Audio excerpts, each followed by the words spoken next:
안녕하세요. 책 읽는 시간 15분입니다. 제가 오늘 읽어드릴 책은 빅데이터를 지배하는 통계의 힘입니다. 이 책의 지은이는 니시우치 히로무고요. 비전 코리아에서 출간되었습니다.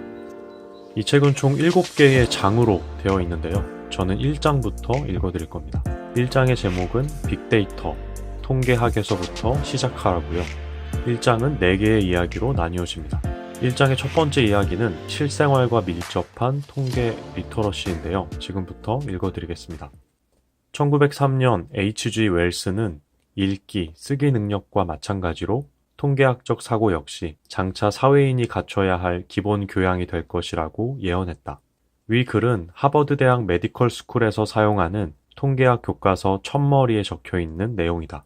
영국 출신의 H.G. 웰스는 SF 소설의 아버지라 일컬어지는 작가이자 비평가로 타임머신이나 투명인간 같은 SF적 소재를 소설로 써서 유명해졌다. 또 폭넓은 과학 지식을 바탕으로 핵무기와 국제연맹, 심지어 오늘날 널리 쓰이는 위키피디아 같은 백과사전의 등장까지 예언했을 만큼 선견지명이 뛰어난 인물이었다. 현대 통계학의 여명기인 1903년, 웰스가 어떻게 그런 예언을 할 수 있었는지는 확실히 알려진 바가 없다. 그러나 그 후 100년 이상이 지난 지금 우리는 분명 읽고 쓰기 능력을 기본으로 갖춰야 하는 것처럼 통계학적 사고방식 또한 당연히 알고 있어야 하는 시대에 살고 있다. 읽고 쓰는 능력을 리터러시라고 하는데 통계학적 리터러시, 즉 통계 리터러시가 없으면 사업적으로, 개인적으로 제대로 큰 결정을 내리지 못할 위험이 크다. 읽고 쓰기를 못하면 계약서나 법률 내용을 알 수 없는 것처럼 통계 리터러시가 없으면 확률이나 데이터를 이해할 수 없기 때문이다. 경우에 따라서는 합법적인 사기의 피해자가 되어도 아무런 불평도 못하는 무기력한 상태가 되고 만다. 사무실 내기에서 승리 확률을 높이는 통계. 통계학자 실생활과 밀접하게 쓰이는 예를 하나 들어보겠다. 대학원생 시절 필자는 연구실 친구들과 간식을 사러 편의점에 다녀올 사람을 뽑는 내기를 종종 하곤 했다. 뽑기 방식은 다양했지만 사다리 타기가 가장 간편해서 자주 이용했다. 사다리 타기는 누구나 해보았을 것이다. 참가자는 총 4명. 우리는 너무 쉬워 부정이 생기지 않도록 4명의 배수인 8개의 세로선을 긋기로 했다. 더 공정을 기하기 위해 먼저 내가 다른 참가자들이 볼 수 없게 가리고 왼쪽에서 4번째 세로선 아래에 별표를 그려 넣었다. 나머지 3명의 친구들은 별표를 가린 종이 위에 각각 4줄씩 가로선을 그었다. 모든 참가자는 가위바위보를 해 이긴 순서대로 첫 번째에서 8번째의 세로선 중 하나씩 골랐다. 첫 번째 판에서 당첨자가 나오지 않으면 이번에는 역순으로 다시 한번 사다리를 탔다. 최종적으로 별표를 선택한 사람이 당첨자로 편의점에 심부름을 다녀와야 하는 것이다. 전혀 조작이 없고 너무나 공평하게만 보이는 사다리 타기. 그런데 과연 실제로도 그럴까? 별다른 생각 없이 직감에만 의존해 번호를 찍는다면 내기에서 이길 확률은 매우 낮아진다. 위 사다리 타기 규칙에 따라 1000번 반복해 시뮬레이션 해보면 도표 2와 같은 결과가 얻어진다. 당첨 확률이 가장 높은 번호는 별표가 그려진 바로 위에 4번째 선으로 1000번 중 210번, 즉 21%의 확률이다. 그 다음으로 바로 오른쪽 옆에 5번째 선이 19.4%의 확률로 당첨되며 맨 끝에 8번째 선은 3.3%의 확률에 그친다. 이상하게 사람들은 사다리 타기 내기를 하면 양쪽 끝선을 먼저 선택하는 경우가 거의 없다. 다시 말해 이 내기는 모두가 공평하게 4분의 1, 즉 25% 확률로 당첨될 것이라고 생각하지만 양쪽 끝만 선택한 내가 편의점에 갈 확률은 11.4% 정도밖에 되지 않는다. 그러나 중앙부에 있는 4번째, 5번째 선을 잘 고르는 사람이라면 심부름꾼이 될 확률은 40.4%로 치솟는다. 그래도 그가 확률을 모르면 왠지 요즘은 운이 따라주지 않네 하며 아무렇지도 않게 심부름을 다녀올 것이다. 참고로 공사 입찰에서 최종적으로 똑같은 조건의 입찰자가 있을 경우에는 제비뽑기로 정한다 라고 하는 지방자치단체도 있다고 하니 확률을 높이는 제비뽑기 기법을 활용해 매출을 올리는 회사가 있을지도 모르는 일이다. 통계학을 다스리는 사람이 세계를 다스린다. 물론 가로선을 긋는 게 시뮬레이션대로 완전 임의적이라고 할 수 없고 아무리 확률이 낮아도 내가 당첨될 가능성은 여전히 존재한다. 하지만 통계학을 알고 있다면 불확실한 상황에서 나름 꾀를 발휘해 위험성을 낮출 수 있는데 그것을 꼼수라든가 얕은 꾀라고 무시하면 큰 코를 다친다. 내가 데이터 분석을 해준 어느 기업의 예를 들어보겠다. 그 회사는 습관처럼 등록된 모든 고객에게 DM을 발송했다. 그런데 어떤 고객에게는 보내고 어떤 고객에게는 보내지 않는다는 최적화 선택 하나만으로 6% 정도의 매출을 증가시켰다. 1000억엔 정도의 매출을 올리는 회사이므로 예상되는 매출 증가액은 60억엔 정도이다.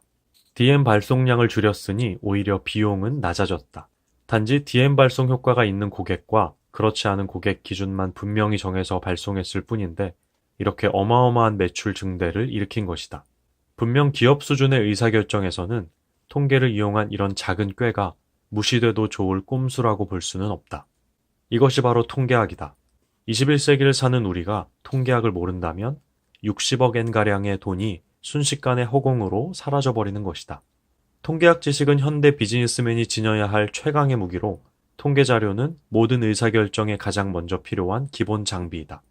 이미 비즈니스 영역에서는 통계학을 응용한 솔루션을 가리켜 비즈니스 인텔리전스라는 용어까지 만들어냈다.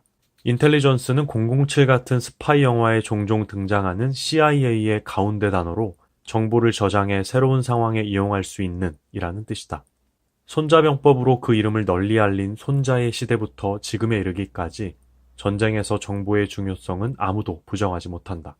정보를 지배하는 자가 세계를 다스린다는 말을 현대에 맞게 바꾼다면 통계학을 아는 자가 세계를 평정한다는 말이 된다. 첫 번째 장의 두 번째 이야기입니다. 답을 알려주는 실용적인 학문, 통계학. 왜 통계학은 최강의 무기가 되었는가? 어떤 분야에서든 데이터를 모아 분석해 가장 올바르고 빠른 답을 제시해주기 때문이다. 여러분이 어떤 기업에서 일하고 있는 사원인데 어느 날 사장이 매출 증대 프로젝트를 실시하겠다며 직원들에게 아이디어를 내라고 했다고 가정해보자.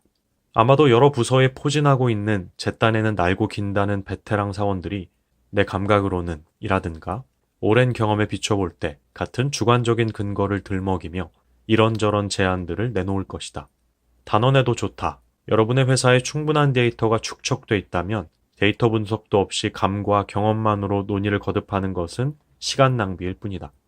모여서 회의를 하면 할수록 인건비 낭비이고 시간만 헛되이 쓰는 것이다. 일본 회사에서는 대체로 시급 800엔의 아르바이트 학생이 일을 게을리하면 나무라면서도 시급으로 환산해보면 그 몇 배나 받는 직원들이 회의에서 쓸데없이 시간 낭비하는 것에 대해서는 의외로 무감각하다. 그래도 감과 경험만으로 의사결정을 해 잘못이 나타났는데 회사와 직원, 더 넓혀 거래처 정도까지만 곤란을 겪는 선에서 그치면 큰 문제가 아닐 수도 있다. 하지만 세상에는 종종 사소한 의사결정이 많은 사람의 목숨까지 좌지우지해 도저히 책임을 묻지 않고 그냥 넘어갈 수 없는 경우도 있다. 여러분의 의사결정에 10만 명의 목숨이 좌우된다고 가정해보자. 그때 여러분은 여전히 경험과 감에만 의존해 결단을 내리겠는가? 거꾸로 국무총리나 노동부 장관 등이 내 가족을 포함해 10만 명 이상의 목숨을 잃게 할 수도 있는 선택의 기로에 서 있다고 생각해보자. 그들이 아무 과학적 근거도 없이 멋대로 결정을 내린다면 과연 어떤 말을 하겠는가? 에이, 그런 일은 현실에서는 일어나지 않는다고 말하는 사람이 있을지도 모르겠다. 그러나 역사적으로 이런 사건이 존재했고 현재도 드물지 않게 일어나고 있다. 의료, 그 중에서도 필자의 전문 분야인 공중위생, 사회의학, 보건행정 같은 영역에서는 지금 이 순간에도 10만 명의 목숨이 왔다 갔다 하는 결정이 내려지고 있다. 예를 들면 일본에서는 해마다 약 35만 명, 10만 명가량이 각각 암과 심장병으로 죽고 있으며 3만 명 정도는 자살을 한다. 통계를 이용해 적절한 예방법이나 치료 방법을 모색하면 이 가운데 수만 명 이상의 목숨을 건질 수 있다. 19세기 런던에서 인류는 사상 처음으로 통계학의 힘을 빌려 만 단위의 인명을 앗아간 원인을 알아내는 데 도전했다. 원인도 모르는 전염병을 막기 위해 연구하는 학문을 역학이라고 한다. 세계 최초의 역학 연구는 19세기 런던에서 콜레라라는 전염병을 대상으로 이루어졌다. 역학 분야에서 통계학은 매우 큰 역할을 했다. 당시 영국에서는 4차례에 걸쳐 콜레라가 크게 유행해 수만 명에 달하는 귀중한 목숨을 앗아갔다. 지금처럼 과학기술이 고도로 발달하지는 않았지만 당시 영국에도 교육 수준이 높은 과학자와 의사는 물론 능력 있는 관료들도 상당히 많았다. 다들 매우 총명하고 논리적이었지만 도대체 이 콜레라를 어떻게 막아야 하는지 몰라 했다. 심지어 어떤 이는 더 악화시키는 정책을 내놓기도 했다. 한 의사는 콜레라를 막기 위해 특수 탈취제를 쓰자고 제안했다. 당시는 산업혁명이 한창 진행 중이던 때라 굶주리던 농민들이 대거 런던으로 몰려들어 공장 노동자로 일했다. 연일 도시가 터져나갈 듯 인구가 불어났지만 집들은 그에 맞춰 늘어나지 못했으므로 사람들은 좁은 지역에 변변치 못한 집들을 빼곡히 지어 살 수밖에 없었다. 당연히 하수도도 정비되지 않았고 쓰레기 처리도 제대로 되지 않았으며 여기저기 배설물들까지 쌓여 있었다. 거리마다 악취가 코를 찔렀다. 그런 불결한 환경에서 살던 많은 노동자들이 콜레라에 걸려 죽어갔다. 그래서 그 의사는 악취를 제거하면 콜레라도 퇴치할 수 있지 않을까 생각했던 것이다. 또 여기저기 쌓여있는 오물을 치우기 위해 노력한 관료도 있었다. 그는 하수도를 정비해 강으로 오물을 흘려보내는 정책을 폈다. 이 관료는 제1차 콜레라 대유행기에 크게 활약해 어느 정도는 전염병 확산이 진정되는 듯했다. 그러나 이 때문에 제2차 콜레라 대유행기에는 제1차 때보다도 더 많은 목숨이 희생되었다. 요컨대 지성과 학식을 겸비한 지식인들이 지혜를 짜내어 펼친 아이디어와 시간과 노력을 다해 벌인 정책들이 모두 헛수고, 아니 오히려 해를 끼치기까지 했다. 역학의 아버지 존 스노의 등장. 그렇다면 어떻게 대처해야 했을까? 당시 외과 의사로서 현재 역학의 아버지라 불리는 존 스노가 한 행동은 아주 단순했다. 콜레라로 목숨을 잃은 희생자 집을 가가호호 방문해 이것저것 묻고 주변 환경을 잘 관찰한다. 똑같은 상황 아래서 콜레라에 걸린 사람과 걸리지 않은 사람의 차이를 비교한다. 가설이 세워졌으면 대규모로 데이터를 모아 콜레라의 발병과 관련돼 있을 것처럼 보이는 차이가 어느 정도 확실성이 있는지 검증한다. 그는 조사 결과를 모아 책자 형태로 정리했는데 그중 가장 단적으로 콜레라 예방법을 보여주는 것이 도표 3이다. 스노는 열악하고 불결한 지역을 찾아가서 급수펌프 시설별 이용 가옥수와 콜레라 사망수를 확인했다. 그런데 A 급수펌프 시설 이용자는 1263명이나 목숨을 잃었는데 B 급수펌프 시설 이용자 집에서는 98명밖에 사망자가 나오지 않았다. 물론 비교 집단의 수가 다르기 때문에 이 수를 단순 비교하는 것은 적절치 못하다.